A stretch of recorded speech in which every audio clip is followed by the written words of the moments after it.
Okay. Is it on? Just Test. Yeah.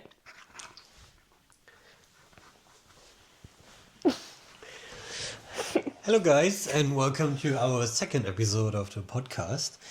I think the first one was, I wouldn't say chaotic, but we covered a lot of different topics. And today we're gonna talk about where we found Dove in a soapless place.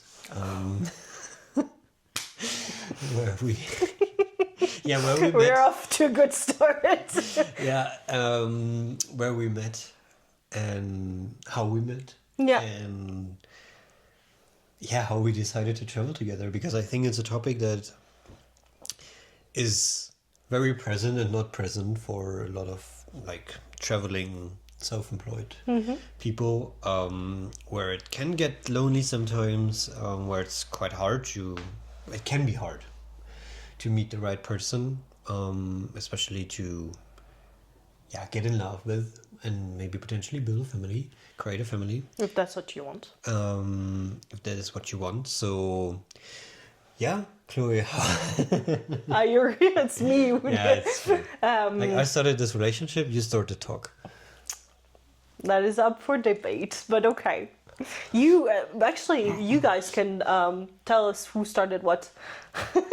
We can settle this debate with this conversation. So we met.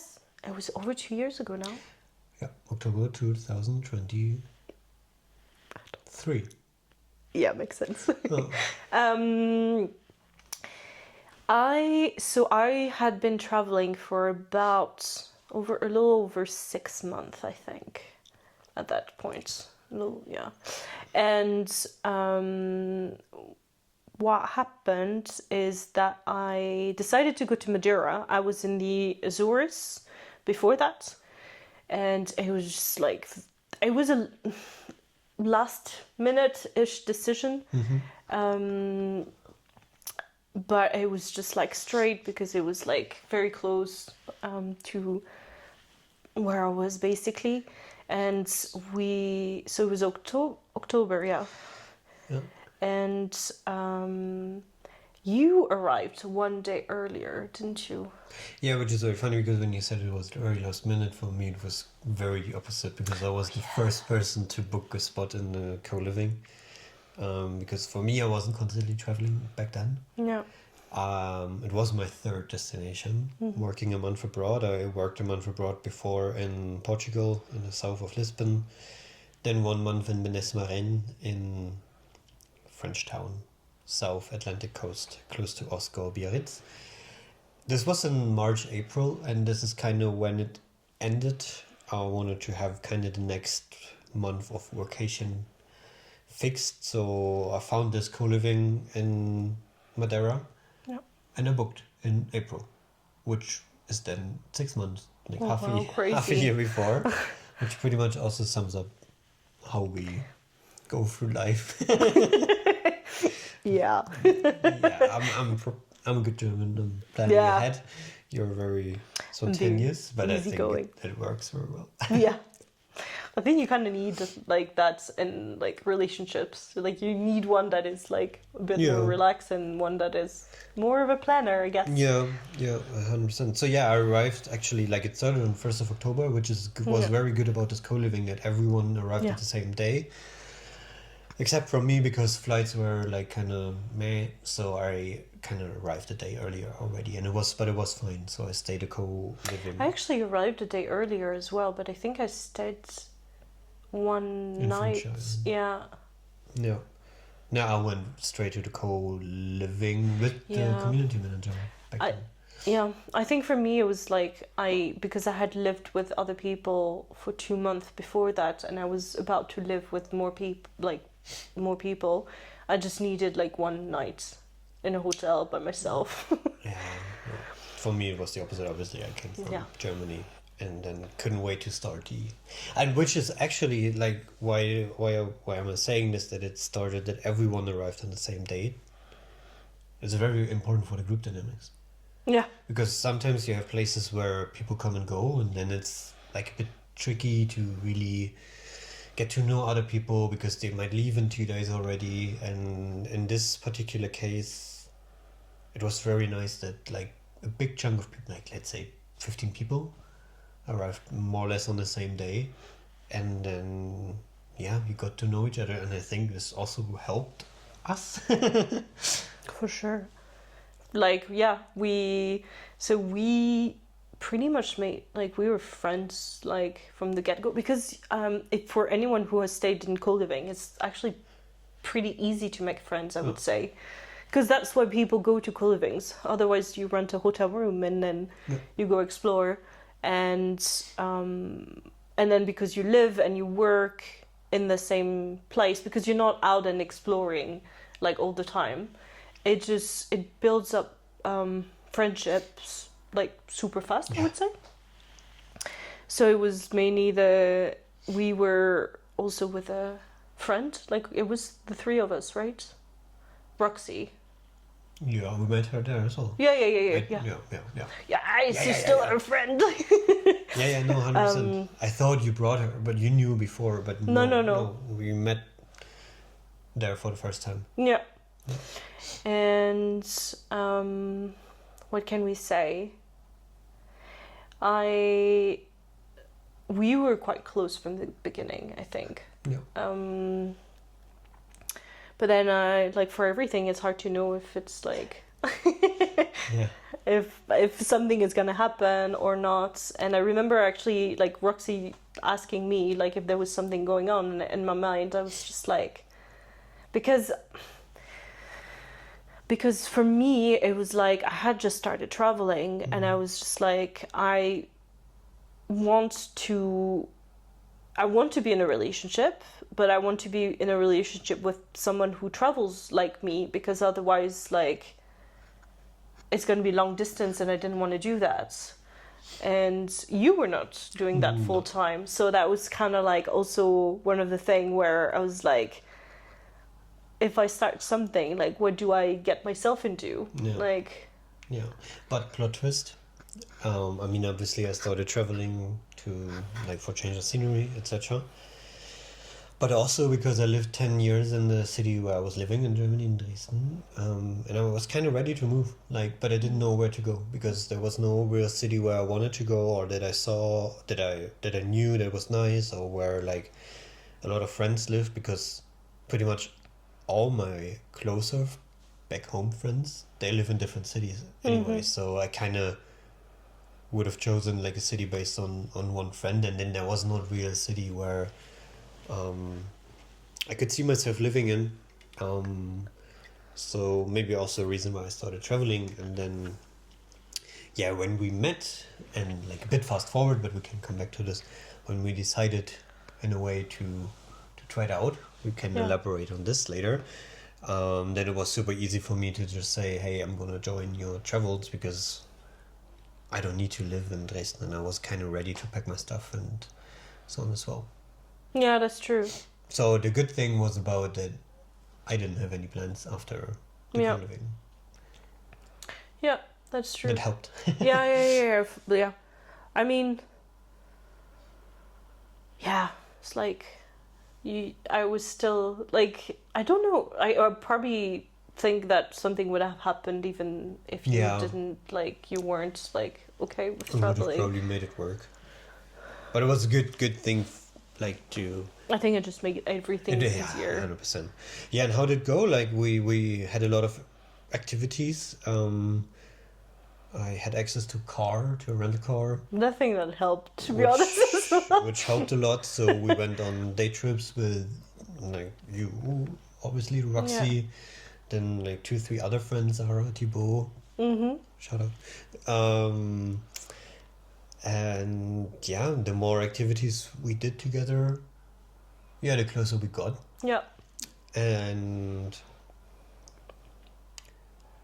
then one night out we had drinks. Yeah, it's like I would even go like before that, because you had friends visiting. Yeah, so we went from like seeing each other all the time to like having a little break of like, because you were seeing your friends, and I was just like, where we realized that we kind of miss each other. Yeah. And then, yeah. And then, yeah, you had drinks with Roxy and Yeah. someone else, Mathilde. Yeah. And when I came back from the trip with my friends visiting me, I joined you at this bar. Yeah. We had another drink, I think. Probably. Oh, I don't know. But we had a good conversation, the four of us, and then since I was sitting next to you, we were holding hands at a certain point. Yeah. And... Oh, it's so funny, this story, though. Yeah. Go ahead, like you storyteller. Because you could, like, I think I was okay at my poker face of, like, holding your hand while not showing that I was holding your hands. And, but you were bad at hiding it. Yeah. And then Roxy, realized that, don't touch the microphone now, because that's literally the sound. Yeah. And, Roxy was literally, I don't know how that happened. She saw your face and then probably realized there was something, looked under the table. Yeah. Are you holding hands? She asked. Yeah. And then we were stupid. Yeah. We're like, no. But yeah. Like little teenagers. Yeah. At this point, we hadn't even kissed. Yeah. We're just like, yeah. And then the look on her face, she was so like surprised because I had told her there was nothing. Yeah. So I understand also how confused she was. But yeah. Yeah, I think. And then, Yeah. And then we kissed. Yeah. And then, like, we were together, pretty much. Yeah. Like, having a good time for, like, let's say 1.5, 2 more weeks. Yeah. And then, obviously, when we were about to fly to the next destination, so me home, you Lisbon. Yeah. We kind of needed to have a talk. Yeah. Bum, bum, bum. And, like, what this is, if this was just, like, kind of having a good time in Madeira, or if this is more. And then, to be fair, since my past relationships were not, or also situationships, were not really successful. And I kind of had those conversations before where I was like, kind of, I could see something, and then getting an answer of no, and I didn't take it well. I kind of let you have this conversation. And then you had a very long speech. Yeah, because it was a bit awkward. It was like, I'm literally asking you to date me and to come and follow me in Lisbon. Yeah, and it was very nice. But I was happy that you kind of like went through it, that you found the right words, and then you talked for, I don't know, it felt like 10 minutes, but it was probably not that long. Yeah, but it was a very nice talk, pretty much summing it up, like saying, hey, let's try. Yeah. And my response was, same. Yeah. So we have a running joke now. It's like, same. Yeah, because you found the right words and there was nothing more to add to it. And this is how it started. And then we agreed on that we're going to try. Yeah. And we knew that you're going to go to Lisbon. I went home. Yeah. And then I think I had a family event or so. And then I pretty much tried to get the next plane. And then I think it was like 1.5, 2 weeks later. 2 weeks later, I think I landed in Lisbon. There was also a coincidence that because the co-living company or business that hosted the co-living in Madeira opened a new spot in Lisbon or Caparica as well. So I got a room there. And then... Yeah, because I had booked, when I booked for Lisbon, I booked a co-living. And Lisbon was quite expensive. So I decided I went for a dorm. And obviously, which was fine with me. Dorm, no. Yeah, exactly. It wouldn't have made sense. It was a very nice dorm, but still, it's just like, it was a one person bed. Yeah. So. It's not really like, it lacks a bit of privacy when you kind of start into a relationship. Yeah, that's true as well. So yeah, then we shared, got our own room and shared a room in different co-living. Yeah. And stayed there for a while. Yeah. Then went home for Christmas. and then decided to go 2 months to Morocco. Yeah, where a lot of people join us as well from Madeira. Yeah, exactly. Which we covered in the first episode, traveling for the people. Yeah. And also why Morocco. So this was pretty much our first touch point in Morocco. And then fast forward, we came back 4 times. So we have been there 5 times now, if you count every single visit. Yeah. Wow. Yeah, so in September is going to be the 6th time.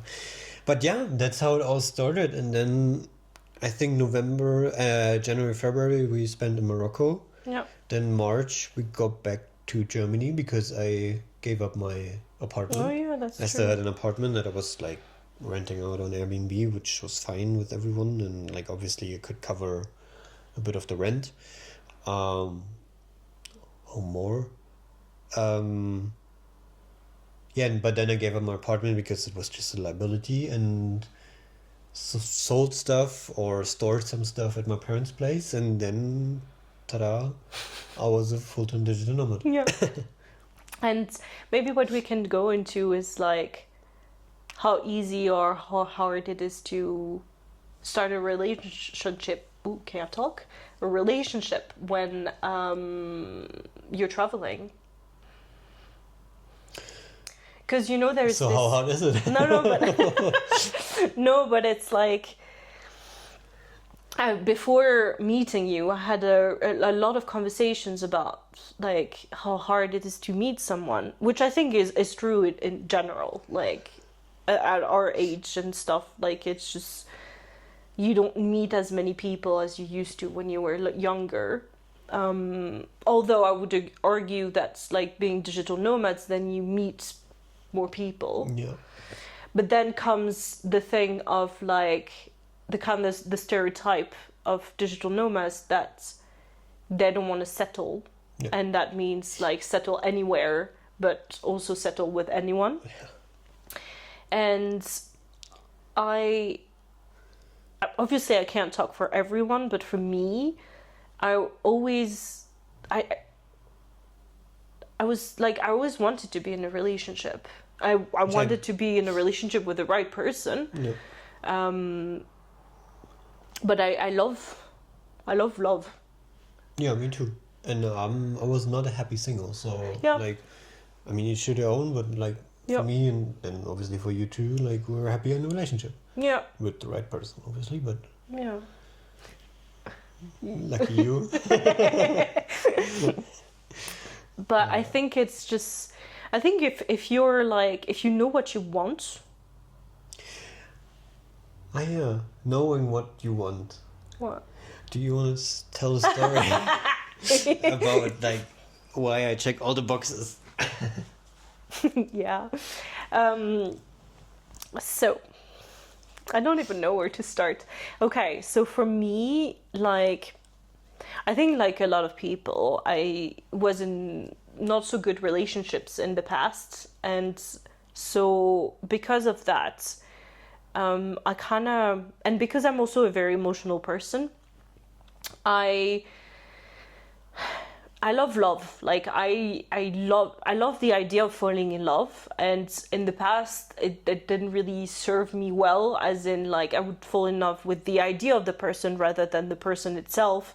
And then once I was like into it, it was like, I'm also very stubborn, so it's like it was hard for me it was hard for me to change my mind, even if the person was showing me that they weren't the right people for me. So with that in mind, I made a list of what I wanted my future boyfriend to be like and look like, and and I made it while I wasn't like in love or attracted to anyone. I just made it with like, okay, what is literally the bare minimum that I want? What is like the things that I would love to have? And kind of had a list where I prioritized the like criteria. Yeah, thank you. And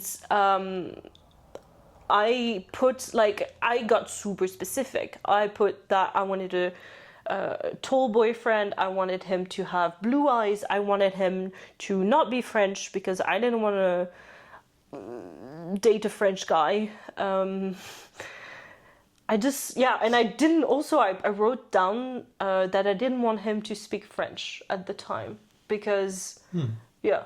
Perfect. Yeah. And no, but why did you do it? Did it help you to visualize a picture or to make it more concrete or like or to set also your boundaries? Yeah, I think it was more that. It's like so that I knew I wasn't gonna accept less than what I deserved. And obviously, like, I put, like, that I want him to have blue eyes, but if, like, the guy had fit, like, all the criterias and he had brown eyes, like, I wouldn't have been like, no, we can't date because you have the wrong color eye. It's like, obviously, because it's a list, it has priorities. Yeah. But I just wanted to, like, if I could have anyone in the world, I just wanted to have that one person in mind. And I guess in some ways, like, whether you believe it or not, like, believe in it or not, it's like I manifested you. Yeah. I think. And it worked. And it worked. You've been stuck with me ever since. Yeah. No, but I think it's like if you get super clear with what is it you want, and also, like, for me it was a relationship, but for other people it's also okay if this is not what you want right now. Yeah. I think it's good because in a way it's A, manifesting, but B, knowing what you wanted in the first place, because I think the exercise itself is good, knowing what you want, and then it's harder to settle for less. Yeah, I think so as well. And not fall in love with the idea of someone or with the wrong person that is maybe not good for you. Yeah. I mean, obviously, as you said, with the brown eyes, like, you got very lucky that I tick all the boxes. Literally.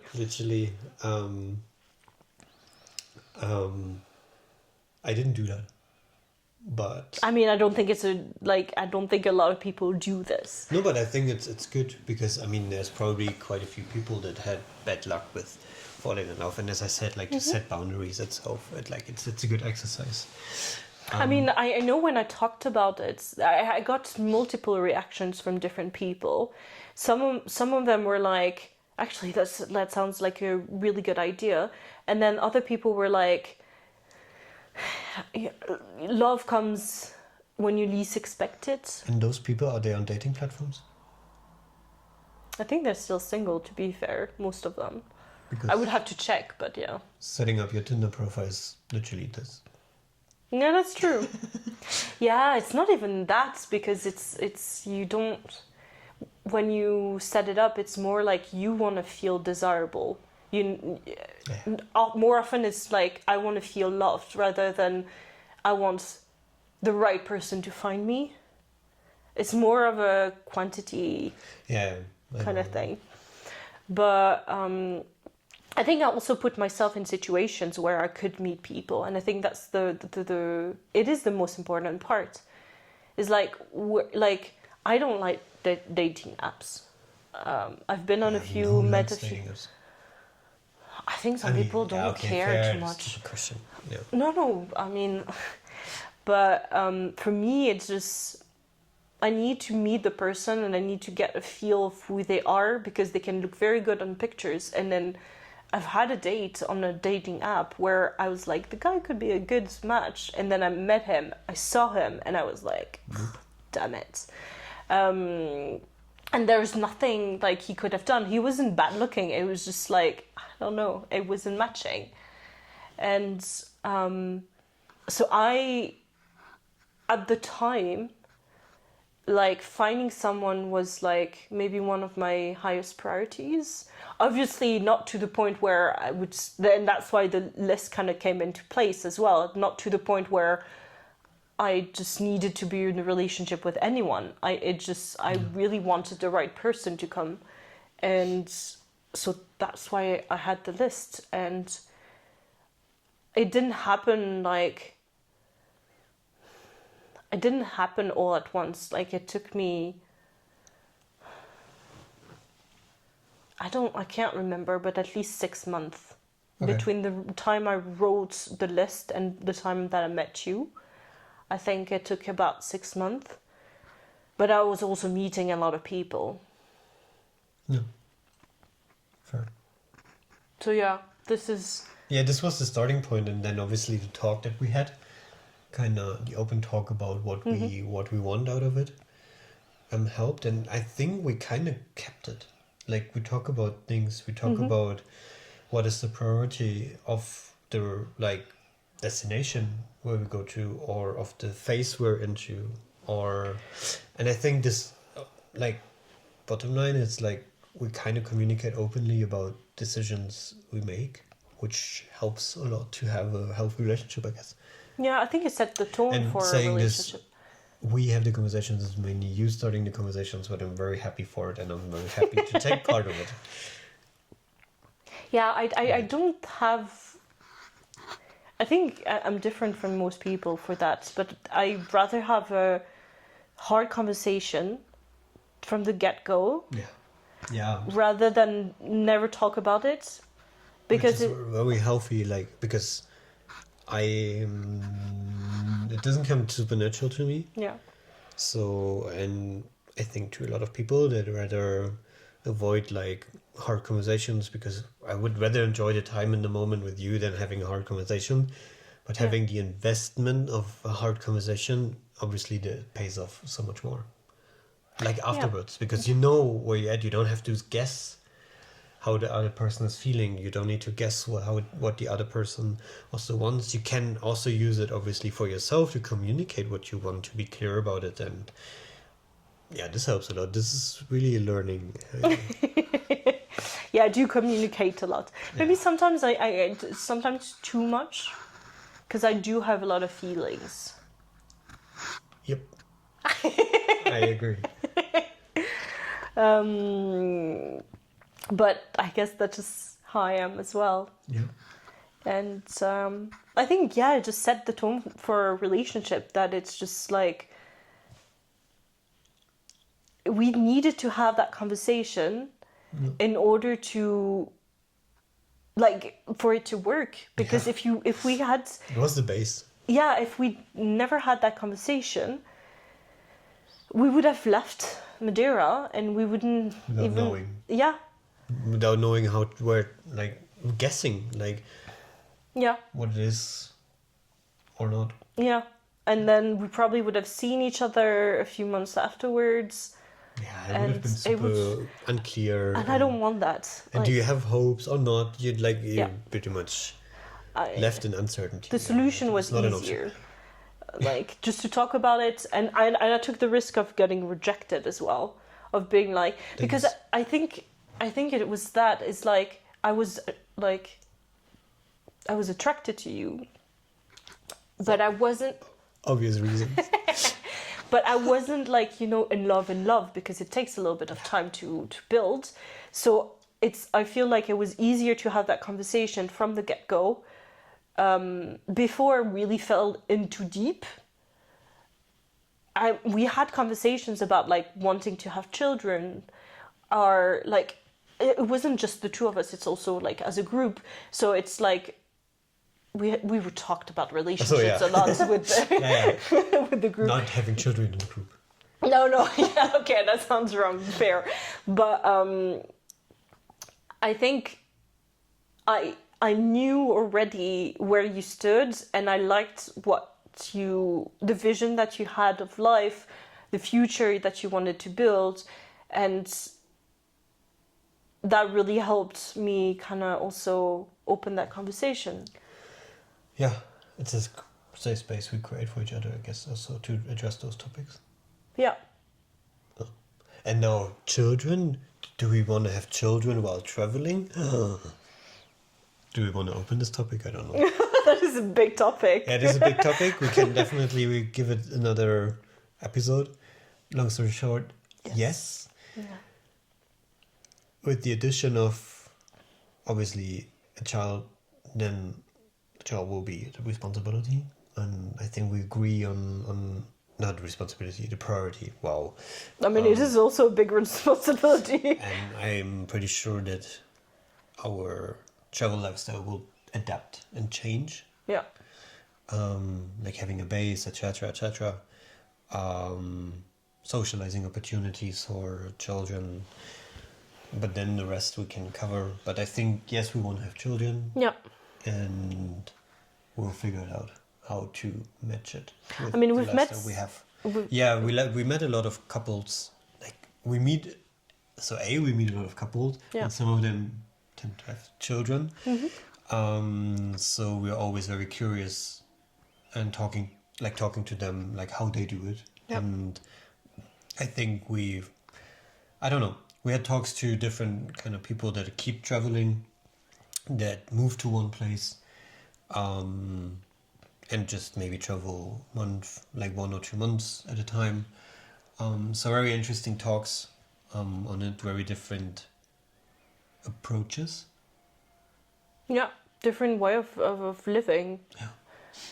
Which I think is quite interesting, because it gives us a little bit more perspective of what is it that we want, what is it that we don't want. Yeah. And it's just, I think the main thing is like when I became a digital nomad, obviously I was single, so that was also a thing, but I was like, I had this limiting belief that in order to have a family you needed to stop traveling. Yeah. And because we met so many people who were traveling while raising a family, it became obvious that this is something that is possible. And it made it more like, obviously I'm still like, I ask so many questions when I meet people because I want to know how they're doing it. And they all have very different answers as well. Yeah. So I think it's all about like, now that we know that it's possible, is like, how do we want to make it happen for us? And also we'll figure it out along the way. What is our solution to it? Yeah. That's pretty much what we're trying to figure out. And Because yeah. I think it's never black or white. Like you don't have to stop traveling, but you probably have to make a few adjustments. And it's the next big thing to figure out, and I'm already curious about it. Yeah. And we don't know because we're not trying. No, so we'll it's see. just We'll like, see. It still has a bit of time. we might not be able to get children for whatever reason. So it's also like, the way my mind works, and we were talking about it yesterday, I think, is like I need to have all the possibilities laid out for me. Like I need to know what's possible, what's not, and this is how I make my decisions. So just knowing that there are so many different possibilities of making it happen is also like, because we also might stop traveling at some point. Like we don't know. Like there's a part of us that is going with the flow. Yeah, a lot. 100%. So like everyone, I think. Yeah. We don't have it all figured out. No. We never will. No.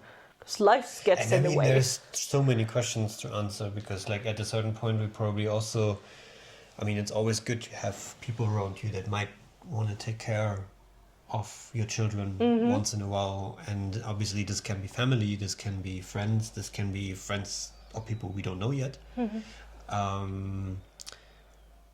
So there's so many open questions. But I think, long story short, we approach it quite open-mindedly. We have a lot of options already out there. There's a lot of options we haven't heard about yet. But I'm sure that we're going to be great parents, and that we're going to give our child or children a very good time and choose the option that's best for them. Yeah. And there's also the question of, because you're German and I'm French, of like making that happen. This is also a whole topic. I would love to have like insight if like anyone listening / watching, how obviously we're lucky enough that we're both from Europe, so that helps, but like which language it's like, which language do we teach our child? With like I would love for our child to grow up bilingually, trilingually. Quadrilingually. No, but like French, German, French, German, English. English. Because we speak English to each other because I don't speak French and you are hesitant to speak German. Okay, no. You used to speak German, but you used to.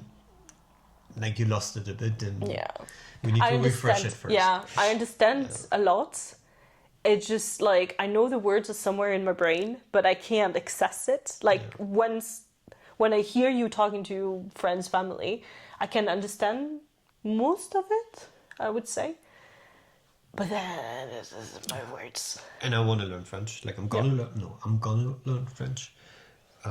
Probably very in the best boat, like very intensively, like a 3 month living in France 3 months, and then learn it just like in the evening school, Yeah. so to say, so that I speak French.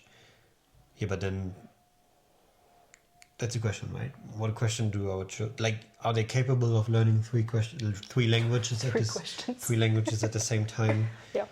Maybe even a fourth. What if we live in Spain or Italy or Yeah. in Thailand? Or I don't know, like, open questions. Yeah. So we'll see. So if like any of you who is watching, listening, has done this, has a couple from 2 different countries, how? Send help. Yeah, I mean, we don't need help right now, but it is a question like. And I think I feel very mature to think about those questions way before we have to make the decision. Is it because of me? No. It's just questions that you have for yourself as well. Yeah. Okay. It's Yeah, because of us, like, because we know that we want to have children if possible, but we know that's not going to happen this year. No. So yeah, it's good to think about it before. Yeah, so we're prepared. Obviously, we can't be 100% prepared, but that's kind of the idea, I think. Yeah. I mean, we're not gonna have it figured out 100%. No. Ever, probably. But It's we like can at least, for the peace of mind, like, answer a few questions. Yeah. It's like figuring it life. Like, what is life? What is the purpose of life? Like, we'll never... Yeah, that we cover on the next episode. No. But yeah, I think that's all we wanted to talk about today, right? Yeah. I think we did a... We're like literally filming this second episode like right after the first one, so we don't know how the first one did, so... And again, like, if you have questions, if you're a couple with or without children, if you want to talk... or even if you're single and you're trying to find someone also. Yeah, like... I would have said this as well. Sorry. Even if you're single and trying to find... No, but like, if you're interested in any of the topics we cover, reach out to us. We're happy to talk. Yeah. This episode was more about like couple, but obviously we'll go like... I think the main topic that we want to cover is like business and... Next topic will probably be vacation in Greece. It's not really a topic though. No, but yeah, we're gonna cover everything that crosses our mind or your minds. Taking days off, like as self-employed people. Yeah. Let us know what you want. Without losing your client. Yeah.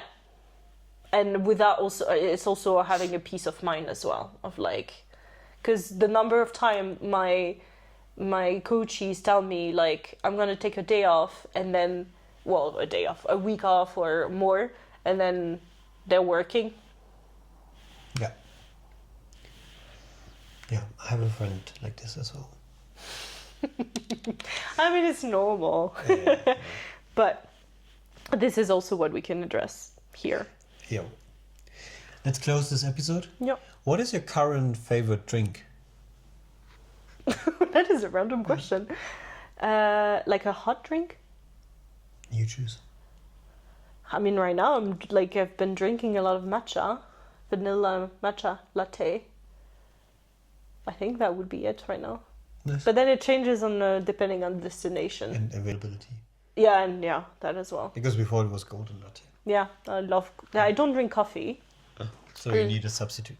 Yeah, I like the comfort that a coffee brings, but it's just I am very sensitive to coffee, and I can't sleep if I drink even just one coffee. So Or like what I would need to do is drink one coffee every day just to get my body to get used to it. No, And I don't start. Yeah, he has seen me like just from one coffee, so he's like preventing me from drinking coffee. But yeah, golden latte is usually my go-to. Ube latte is nice as well. And now it's a matcha latte with almond milk and vanilla syrup. Yeah, very specific. Yeah. Because they don't have golden lattes, so I started matcha. They have a lot of matcha in Bengsko. I mean, matcha's trending. Yeah, I wish golden lattes would be trending, but anyway. There's no caffeine. Matcha does. Yeah, I know. But it has like so little Yeah. that I don't have a problem with it. Yeah. And I don't really feel the effects of it as well. I know. Okay. Yeah. Why the question? Why not? Okay, fair. Someone might be interested. What is your favorite? Americano. Yeah. Just classic. Black Americano, no sugar, no milk. Basic. But very experimental on the beans. Yeah, And then- love his coffee. Yeah. Yeah. I'm also, like, not every day, but almost going to the same coffee shop. They have tons of different beans and, yeah, Americano, like V60, anything that is black coffee. Not an espresso because it's too strong for me. But yeah, that's it. That's my favorite hot drink. What is your favorite hot drink? Yes. We want to know. And Drop it in the comments. Okay, it's time yeah. to say goodbye. Well, revoir. thank you for listening to us, and we'll see you in the next episode, I guess, Yeah. which will be in Greece if we follow our plan. Yeah. We might take a little bit of time off. We'll see. Yeah. I think we'll film it. Thank you for listening, Blagodaja, which means thank you in Bulgarian. Over and out.